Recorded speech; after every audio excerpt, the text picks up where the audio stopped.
Most people dream about quitting the 9 to 5. Tammy actually did it. In 18 months, she bought 8 properties and made £77,000 from her first property deal. But here's the truth. Property investing isn't always easy. The risks, the stress, the brutal lessons along the way. In this video, Tammy talks through everything she wishes she knew before she started. Would you take the leap if it meant financial freedom? Watch the video to find out now.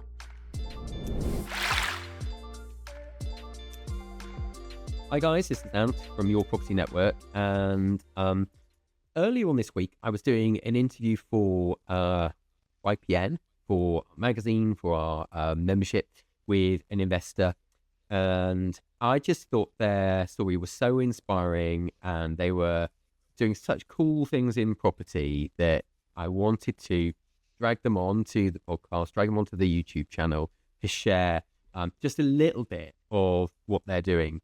So, without further ado, Tammy Cardoso. Tammy, welcome to the call. Welcome back to the call, because we did this for an hour or more the other day. No, thank you so much. I feel very privileged to be asked to come back. Thank you so much for having me here. It's brilliant to see you again. So, Tammy, the reason I wanted to tell your story to, anyone who listens to the podcast, anyone who's watching this from the YouTube channel, is that you have made the transition from full-time corporate life, corporate career into full-time in property, yes. Which I think is where a lot of people are aiming to be if they're stuck on that kind of that rat race, that kind of corporate treadmill. And you haven't been in property that long. 18 months, I think just over 18 months, and you are now on your 8th deal. So this is amazing stuff. Financial freedom in property sometimes takes, years, if not decades. And I found your story so inspiring because of the strategies that you're adopting, which we'll talk about in a minute, you've managed to accelerate that process and move a lot quicker. If we were doing buy-to-let, this might take 5, 10, 15 years to build up a sufficient portfolio to walk away from the job, to have that financial freedom, time, and I guess probably doesn't feel like you've got that much time at the moment because you're managing multiple projects. But Yes. I think the freedom part is the tricky part, isn't it? Yes, you've got to be careful not to create another job. But, I know you're loving what you do. You're creating some amazing spaces and turning, those unloved and unlovable properties into places that people aspire to want to live in, whether that's renting them or buying them. And I love the fact that you have adopted this approach of, hey, we're keeping some of these properties, and some of these are purposefully developed to flip, to sell on, to create cash into the business, because we all know that property investing is hugely cash intensive. So I wanted to start with that. Was that the kind of plan from day one of, hey, we're going to do some of these to sell, we're going to do some of these to keep, this is a long-term thing, create cash, reinvest cash? Was that the plan? Was there a plan? Yes, that was always the plan. When we first started, we looked at the different strategies and how each of them match our end goal. So for us, flips was something that we started with because we wanted to get as much cash into the business as possible, recycle and grow that cash. But we also always had in mind from the beginning that we wanted a portfolio of HMOs to keep for that cash flow, that income, and for our future as well. So our future goal is to be passive, have a passive income, and do what we love instead of having to work for that money. So the HMOs are part of it. And the flips are a way to be able to grow our money so we can invest in those HMOs. Okay, great. So a brilliant strategy there, or rather two brilliant strategies of, hey, let's make lumps of cash and then reinvesting those in the high cash flowing HMOs, and you create some amazing spaces to create that passive income, to give you time, freedom, and stop trading your time for money, which, you know, hey, let's be honest, that's where a lot of us, are. So, okay, let's talk about deal number one, because I think it's a great place to start. This was, I think it was one not necessarily for the faint-hearted, you know, a flip deal, a development project, you know, not just a light refurb, not just a lick of paint. You're in at the deep end on this deal, yeah? Yes, definitely. I think when I first looked, when my partner and I we first looked at this deal, we thought to ourselves, right, I'm used to managing people. I had a team of 7 people before I came into property that I managed them. So how hard is it going to be to manage contractors? But yeah, it was definitely a massive step into the unknown. And I loved it. I loved the whole process, but it was a very difficult project, a project I'm very proud of. We both are, but it's just, it was a difficult one. And flips are not for the faint-hearted, you know. Sometimes they can be unforgiving. They don't always have the same kind of multiple exit strategies that you might hope for. You know, the end may be, hey, we need to sell this thing to recoup it. It won't work as a buy-to-let. It may not work as an HMO. This thing has to sell. We're going to get our money back and make a profit on it. So it's it's a brave one. It's a brave move and a bold move, and I love that fact. So tell us about the property. What was it? How did you find it? So this one was a probate property. We found it through Property Filter. It's in a village just outside of Leeds city centre. So again, this would not work as a buy-to-let. Would not work as a HMO. It was a property that we had to sell.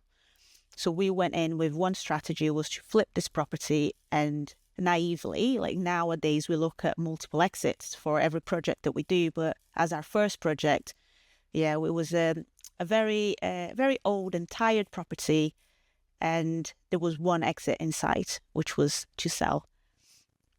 Okay, and that is, you know, normally when we'd be talking about this, we'd be talking about, hey, it's really important to have more than one exit strategy.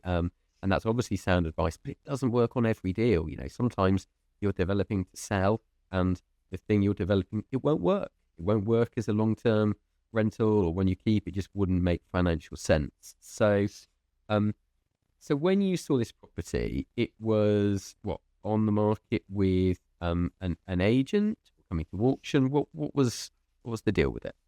So this one, we found that it was in auction. So on Property Filter in auction, but with Property Filter, we were able to see a little bit of the history of the property. So we knew we had been listed with an agent, a local agent previously. So we reached out to that agent to find out more about the property. They were very approachable, and they told us all about the issues the property had, why it failed to sell. It failed to sell twice due to issues with the roof. What the feedback was from people viewing the property. And we used all that information to first come up with our maximum bid. So we work out everything that we needed to do to that property to bring it to the standards that we like to work with. How much would that cost us, which gave us a maximum bid. But we also used that information to decide what we were going to do with that property in terms of layout, in terms of finish. Would we do a traditional finish, a modern finish, based on the feedback from the people that had viewed it before with the agent? And that worked really well in our favor, because we created a product that was in demand for the area that we were working in. Okay, and so when you're crunching the numbers like this, you're almost kind of having to disregard what this property is on at the moment. You know it's kind of sold subject to contract before, but it's fallen over. You've got an idea of why it's falling over, the issues with the building. You know what it's listed at, and at that point you're saying it doesn't really matter what it's listed at. You know, we've got a ceiling price that we can pay, and we can explain this to the agent, and hopefully, if they do their job well, they can explain it to the vendor. So let's look at those numbers then. So what was it on at, and what did you offer, and what did you end up paying? So the guide price was at 180. We went to auction, and we managed to secure the property for 202, which we're quite happy with because our maximum bid for this property would have been 215.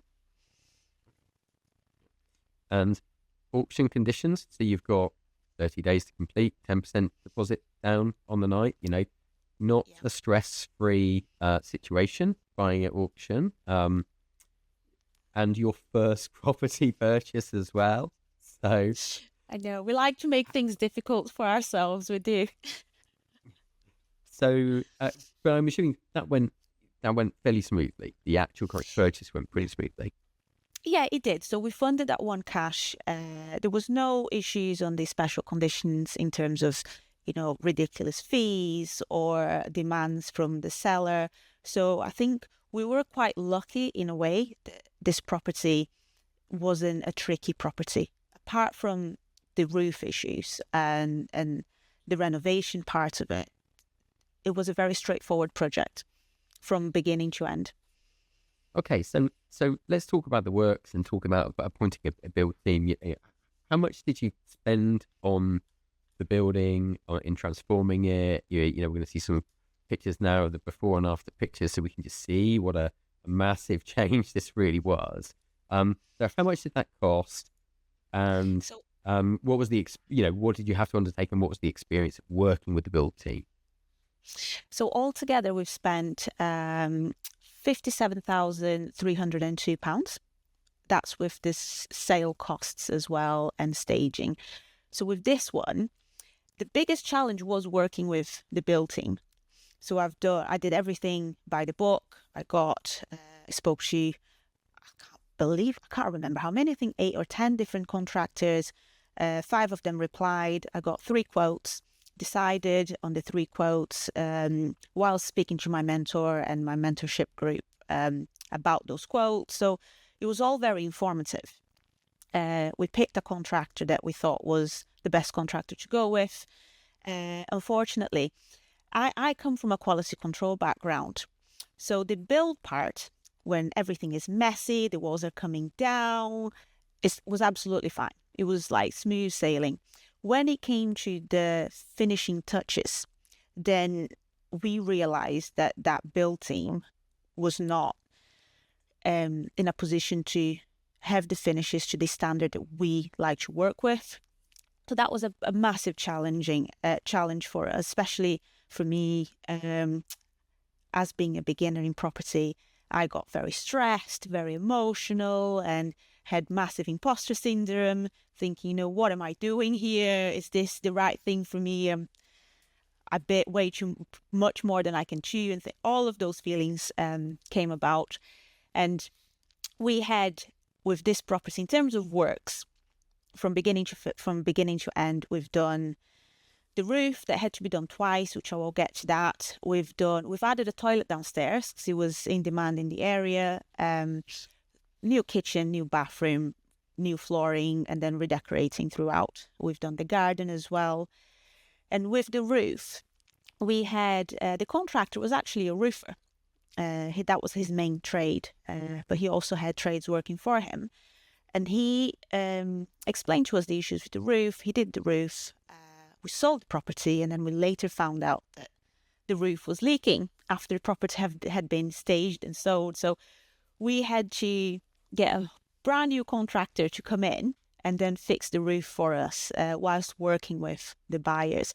So it's been incredibly challenging. I think so many lessons were learned in this project. And it was probably, for us, it was a good project, both financially, but most importantly, from a learning point of view, being our first and giving us the opportunities. I call them opportunities instead of challenges now. Back then, I called them horrible challenges that I would never want to go through ever again. But looking back, they were actually opportunities to learn and to move forward. And it worked really well for us. And you talked about how this worked well from a financial perspective. So your first deal, your first flip deal. Can you just tell us how much profit you made on this one flip project?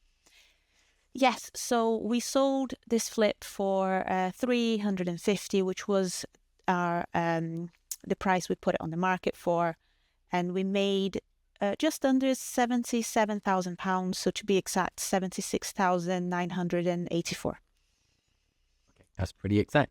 So, and end to end in this project. So how long did this take from the day you kind of took the keys to the day you handed them over to the new owners? What was the time frame of that? It took about 8 months, which we're quite happy with. But I was on site pretty much every day, and I live 2 hours away. So that was one of the other challenges of investing in the area that we started investing in. But I wanted to learn as much as I could, and I wanted to be there and support the builders and build that relationship, as well as learn from what they were doing. 8 months.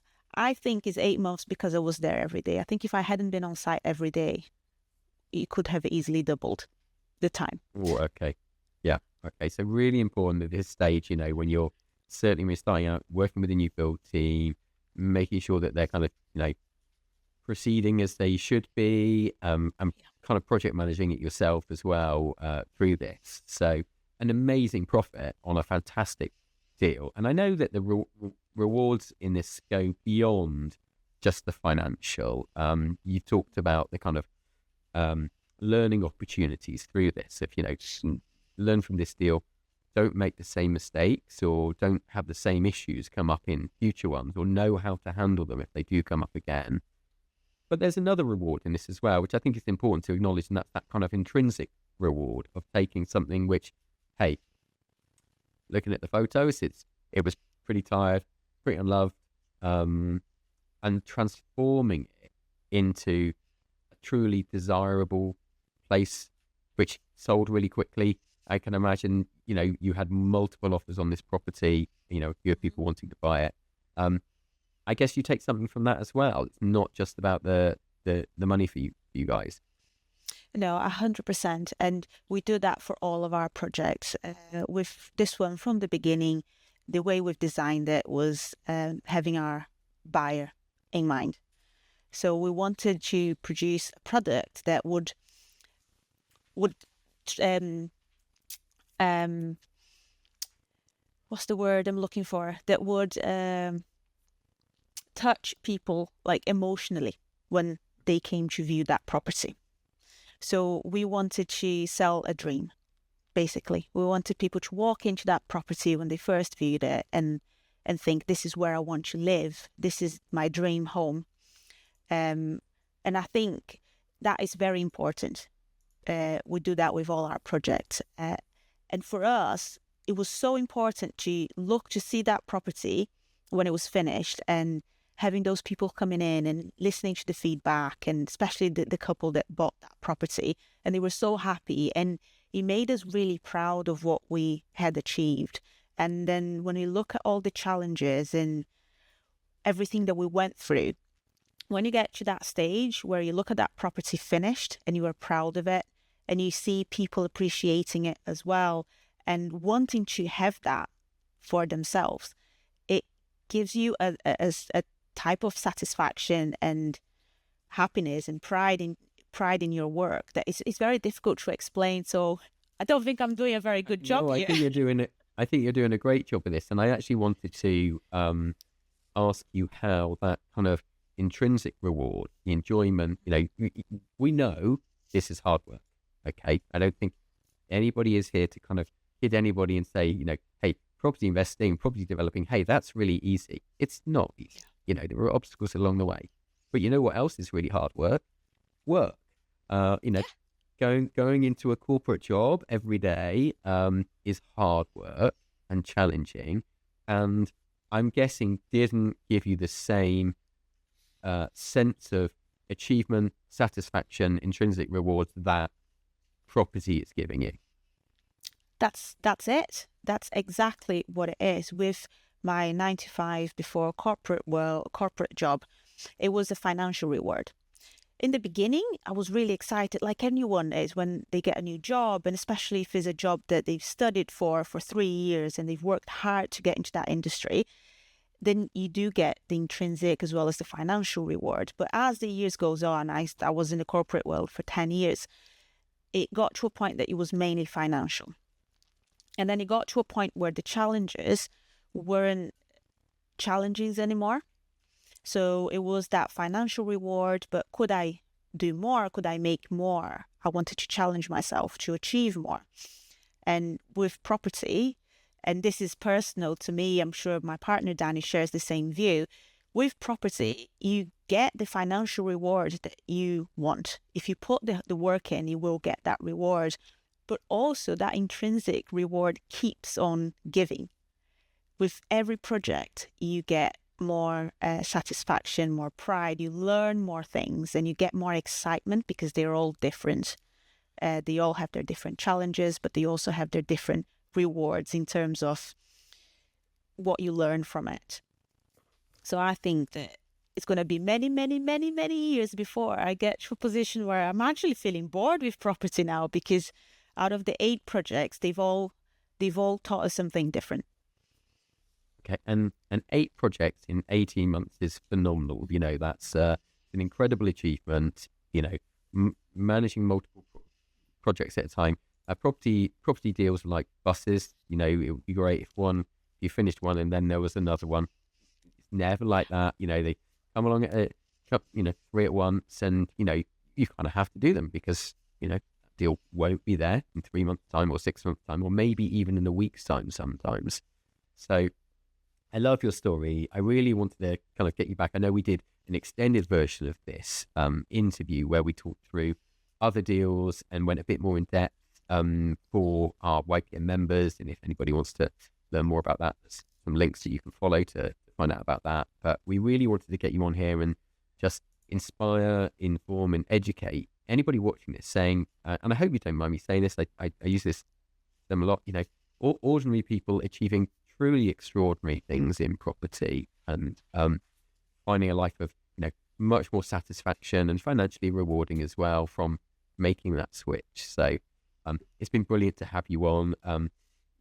She's incredibly modest. You know, we're not going to talk through, you know, exactly the kind of full financial figures, the amount of profit that all of these deals are going to deliver. We're going to tell more of these stories on the YouTube channel in YPN from Tammy in future months. But incredible individual. It's been great to have you on, and thank you for sharing your story with us and everybody watching and listening to this. No, thank you. It's been a massive pleasure. I think I've mentioned that in the extended version. I've been a member of the YPN community since actually a month before I started in property, and I have all the magazines, and I often look back at them, and being able to be part of that community and talking to you about the deals that I've done is just incredible. So no, thank you so much for having me. Okay, brilliant. Well, look, we can't wait to hear about your next deals. If you're watching this video and you've been inspired by Tammy, and how could you not be, and want to find out more, you can go to yourpropertynetwork.co.uk. You can find out about how to take a free trial to YPN membership, become part of the community, read the magazine, watch the videos on the apps, consume the trainings, and join the webinars, and you know, learn from other active property people. So, Tammy, thank you once again. No, thank you so much.